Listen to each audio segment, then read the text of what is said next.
O dia 2 de maio marca o Dia Nacional do Combate ao Assédio e à Discriminação. As comissões de prevenção e enfrentamento do assédio moral, assédio sexual e da discriminação na Justiça Federal da 4ª Região estão engajadas na Semana de Combate ao Assédio e à Discriminação do CNJ, lançando justamente hoje uma campanha de conscientização. Para falarmos deste tema, estamos com a presidente da comissão do TRF4, a desembargadora federal Salise Monteiro Sanchotene. Desembargadora Salise, para começarmos, eu gostaria que a senhora explicasse para o nosso público o que é a comissão e qual a missão da comissão. A comissão, Alberto, foi criada numa resolução número 351 de 2020 do CNJ, que foi aperfeiçoada no ano de 2023, acrescentando uma linguagem mais moderna, mais compatível com as expressões que têm que ser utilizadas para esse tipo de assédio, discriminação, e com conceitos muito precisos sobre cada uma dessas situações. E se instituiu lá que cada tribunal deveria ter uma comissão, em cada sessão judiciária outra comissão, e elas deveriam atuar de forma integrada. Para quê? As comissões fazem o acolhimento das vítimas que querem relatar alguma situação de assédio ou de discriminação que estão sofrendo dentro da instituição. Nós também temos a missão de fazer orientação às pessoas que nos procuram muitas vezes com dúvidas. Isso pode caracterizar assédio, eu posso seguir fazendo tal coisa, assim, cobrando metas, cobrando horário das pessoas. Então, nós fazemos um trabalho também consultivo. Nós também somos encarregados de fazer essas campanhas anuais, que acontecem sempre no mês de maio de cada ano, que é uma forma de colocar em evidência o tema e tentar fazer um engajamento das pessoas que fazem parte da instituição, internas e externas, para entender um pouco sobre o que é assédio, o que é discriminação. E também nós temos um trabalho de capacitação. Nós fazemos, então, treinamentos, cursos, para que as pessoas, assim, apreendam melhor esses conceitos e passem a usá-los no seu dia a dia para evitar situações como essas. Mas não foi sempre assim, não é, desembargadora? Como é que surgiu a necessidade e a criação dessas comissões? Então, o CNJ, no ano de 2021, fez uma pesquisa, uma grande pesquisa em todo o Poder Judiciário sobre assédio e discriminação, e um público respondente alto acabou informando, se já tinha sofrido esse tipo de situação dentro da instituição. Esses questionamentos foram perguntados a servidores e servidoras, juízes e juízas, ministros e ministras, desembargadores e desembargadoras, terceirizadas, e se compôs, então, gráficos depois na leitura desses dados, que foram, assim, alarmantes. Mais de 55% das pessoas entrevistadas disse já ter sofrido assédio ou discriminação dentro do Poder Judiciário. E um índice maior de mulheres do que de homens, um índice maior de pessoas indígenas, pardas e negras do que pessoas brancas, e um alto índice de juízas, isso foi impressionante, mais de 25% das juízas que responderam à pesquisa disseram já ter sofrido algum tipo de situação de assédio ou discriminação dentro do Poder Judiciário. Então, o que nós vimos é que não estava funcionando nenhuma comissão e nem as pessoas foram perguntadas também se seu tribunal tinha feito alguma campanha nos últimos tempos. A maioria disse desconhecer a existência dessas campanhas. Então, o CNJ resolveu reforçar isso e instituiu, então, uma semana, que é a semana essa, de 1ª de maio, em que todos os tribunais do país, os mais de 100, estão engajados com o mesmo propósito. E além da comissão no tribunal, a gente tem 3 comissões nas sessões judiciárias da 4ª Região. Como funcionam e o trabalho é cooperativo, colaborativo entre as 4 comissões, desembargadora? Sim, embora elas tenham autonomia, está dito na resolução que a comissão do tribunal ela tem uma espécie de supervisão desse trabalho orientativo e tem que tentar trabalhar de forma colaborativa com essas comissões do 1º grau. Por que nós temos comissões no 1º grau e no 2º grau? Tudo é feito dentro da resolução para propiciar as vítimas se encorajarem a levar os assuntos relacionados a assédio e discriminação para a comissão. Então, dentro da comissão, por exemplo, na questão da constituição da comissão, nós temos lá servidores e servidoras que são eleitos pelos seus pares, que são indicados pelo sindicato, juízes que são eleitos pelos seus pares na associação ou que são indicados pelo tribunal. Nós temos terceirizados que são indicados pelos próprios terceirizados da casa E temos estagiários que são indicados também por estagiários da casa. Então, se for uma vítima estagiária, ela vai se sentir muito mais à vontade de falar com um igual do que procurar um desembargador para contar que está acontecendo uma situação como essa. Eventualmente, se ela trabalhar com um desembargador, pode ser que ela até se encoraje, mas é muito mais fácil para ela falar com quem está ali junto, na mesma situação, funcional. Então, a comissão ela é instituída dessa forma nas subseções e no tribunal. E o trabalho é pensado conjuntamente? Se desenvolvem ações que conversam? Como funciona? Independentemente de cada comissão ter a possibilidade de fazer eventos próprios, nós sempre fazemos alguns eventos alinhados com os mesmos propósitos. Então, nós estamos agora pensando no desenvolvimento de uma cartilha para o Tribunal Regional Federal da 4ª Região sobre assédio sexual. Algumas notícias que têm chegado a nós nessa pauta, assim, têm nos preocupado bastante. E é quase como um código de conduta daquilo que a pessoa não deve fazer para evitar uma situação como essa, né? Então, nós estamos trabalhando de forma alinhada.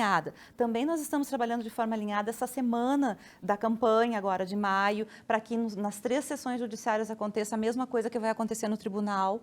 É uma campanha que vai ser a mesma em todas as varas e todos os gabinetes do tribunal. Então, há muitas capacitações que estão sendo feitas também de forma conjunta entre todas as sessões judiciárias e o tribunal. Porque a realidade me parece que é a mesma em cada órgão, né? Lamentando muito dizer, é assim.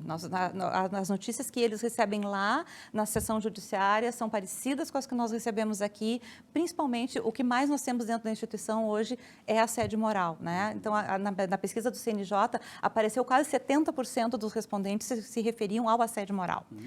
O assédio sexual numa menor escala e a discriminação ainda um pouco menos. Mas o assédio moral pauta as relações, né? Então, isso é bem preocupante. E até o momento, assim, até agora estamos então em maio de 2025, quais são as principais frentes de atuação da comissão?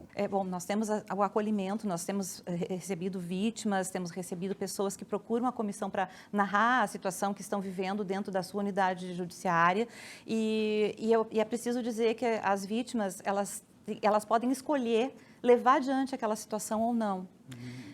Se elas não quiserem levar adiante, elas só procuram a comissão para desabafar, para dizer, olha, estou sofrendo uma situação assim, estou me sentindo humilhada, estou me sentindo constrangida, mas eu não quero levar adiante, então eu só queria ser ouvida. Isso acontece com muita frequência.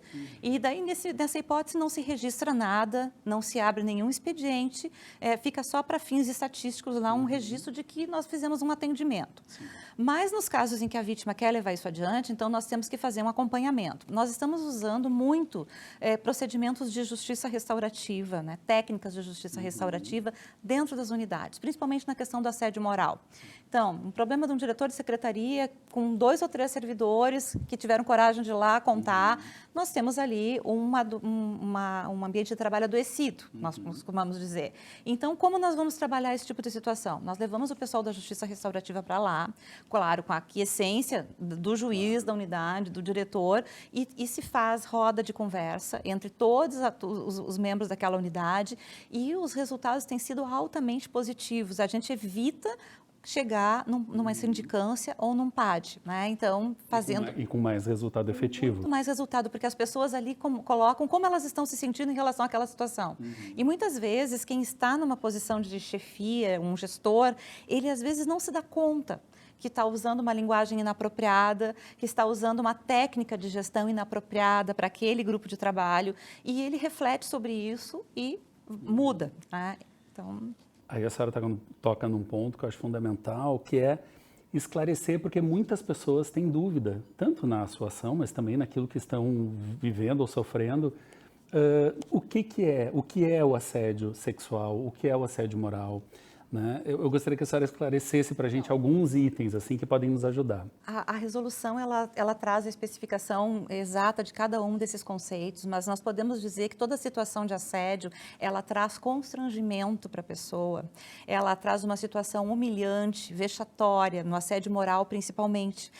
Muitas vezes a forma como a pessoa é tratada dentro da sua unidade, por um gestor, por um superior hierárquico ou por um colega de trabalho, né? Muitas vezes pode acontecer, em que ela é cobrada, mas é cobrada de uma forma humilhante. Então, ela se sente constrangida, e aquilo vai fazendo com que ela não queira ir mais no trabalho presencial, com que ela comece a tomar medicações, com que ela busque ter terapias para fazer frente àquela situação que causa tanto drama interno.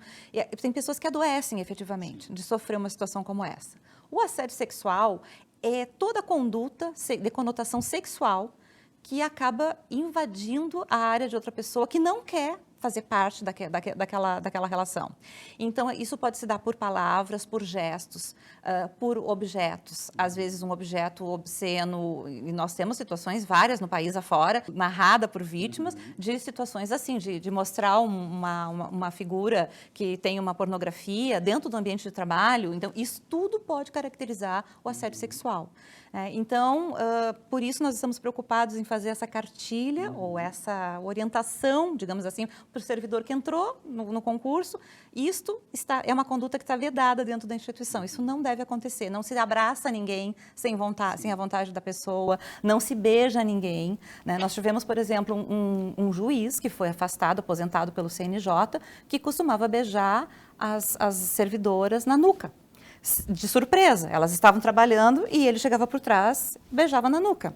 Então, isso é uma conduta totalmente inapropriada. Ela tem conotação sexual, porque é feito contra a vontade da pessoa, e é uma conduta, então, vedada absolutamente. Então, nós temos que trabalhar muito para que essas coisas sejam assimiladas pelo nosso público interno. E a senhora citou alguns exemplos, né, de pessoas que adoecem por conta do assédio, mas de uma forma geral, a gente pode dizer que no conjunto isso acaba... Se não há regras claras e, principalmente, a comunicação dessas regras, a gente pode pensar que a instituição também adoece nesse cenário? Sem dúvida, porque uma pessoa que está sofrendo essa situação, ela acaba trazendo para dentro do ambiente de trabalho, ela vem trabalhar desmotivada, ela vem trabalhar entristecida, o rendimento dela cai, então a unidade acaba sendo afetada na sua produtividade, e então não adianta cobrar de uma forma agressiva, se as pessoas ali são pessoas sensíveis e não vão responder mais para aquele gestor, porque ele grita, porque ele exige, ameaça tirar férias, ameaça colocar mais horas de trabalho, ameaça dar mais trabalho para quem não está rendendo. A pessoa já não está rendendo porque ela está numa situação que ela já está se sentindo constrangida, já está se sentindo sem vontade de fazer parte mais daquela unidade. Então, a existência de um problema de assédio, ela afeta o todo daquele grupo, né? Então, por isso que tem que ser tratado imediatamente. Como servidor, né? Eu também entendo que quando a instituição nos dá uma ideia muito clara de que o assédio não é tolerado, isso também me fortalece para eu poder denunciar ou, se não denunciar, ao menos buscar ajuda e acolhimento da instituição, não é? Isso é bem importante, essa questão que tu estás trazendo, porque na pesquisa do CNJ aparece que as pessoas não denunciaram a prática do assédio e havia um campo em aberto para elas dizerem por quê. Então, a maioria dizia que era por medo de sofrer represálias. Muitas diziam que era por medo de perder a função comissionada. Outras com medo de ser relotada numa unidade contra a sua vontade. Outras com medo de não conseguir provar. E mais um outro grupo com medo de ser processada por ter relatado. E algumas pessoas disseram ter sido processadas. Relataram o caso de assédio e acabaram sendo processados pela instituição.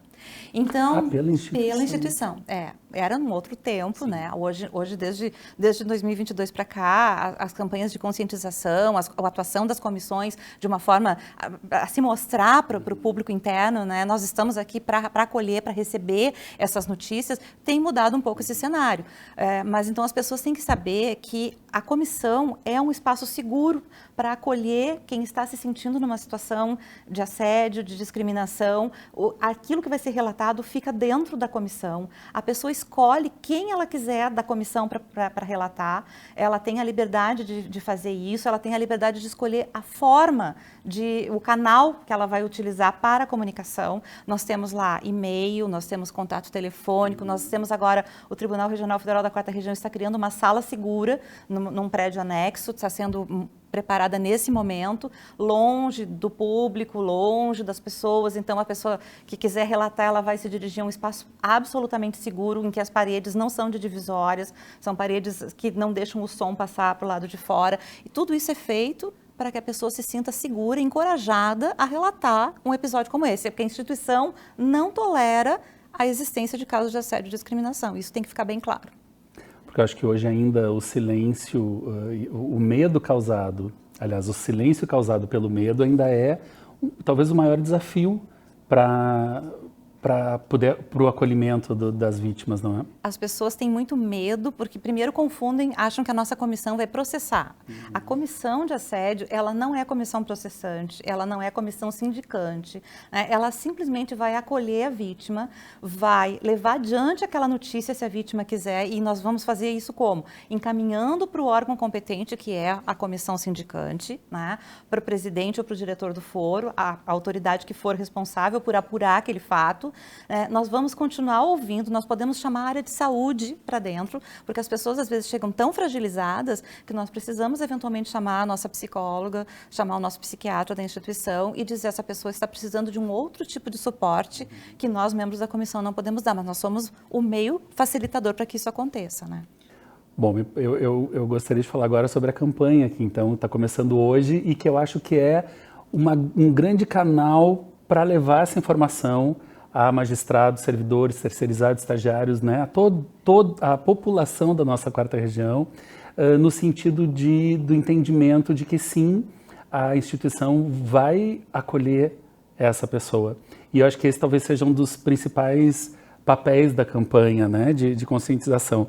Eu queria saber como ela foi idealizada e, além desse, qual é o principal objetivo da campanha inserida na Semana de Combate? Então, nós envolvemos, evidentemente, o setor de comunicação do tribunal, porque não poderíamos fazer uma campanha dessa magnitude sozinhos, uma campanha que vai atingir as 3 seções judiciárias, todas as varas vão participar dessa campanha no interior, na capital, todos os gabinetes do tribunal, todas as áreas administrativas. Então, é uma campanha bem ambiciosa, poderia dizer assim, mas nós pensamos em veicular alguns cards com situações que apresentam assédio moral, assédio sexual, discriminação, e para que as pessoas vejam aquilo de uma forma mais lúdica. Tem muitas pessoas que são mais visuais que outras. Então, às vezes a pessoa está sofrendo um caso de assédio e nem consegue se dar conta que aquilo é um assédio. Então, essa campanha ela vai colocar situações assim do dia a dia e vai colocar também material instrutivo ali com o canal da comissão. Quem pode ser procurado vai ter um QR Code ali, que leva para a página da comissão. A nossa página está muito bonita, Alberto.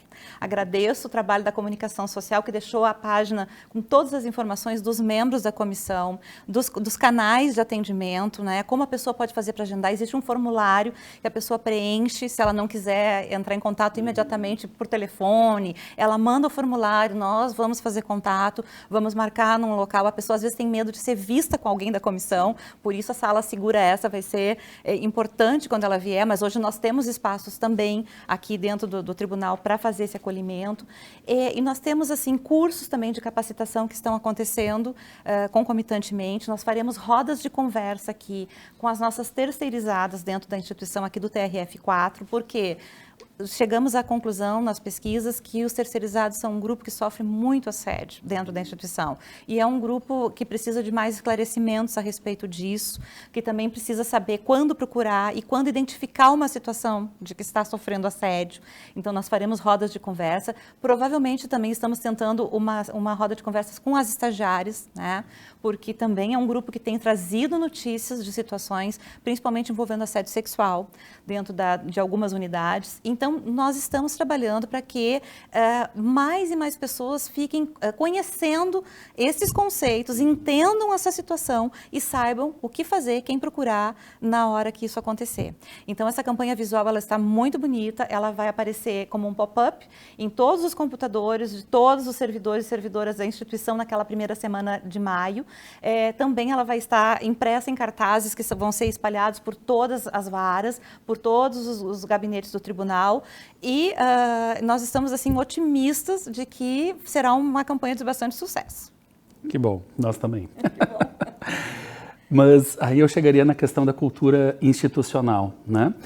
combater o assédio passa também por transformar a cultura organizacional.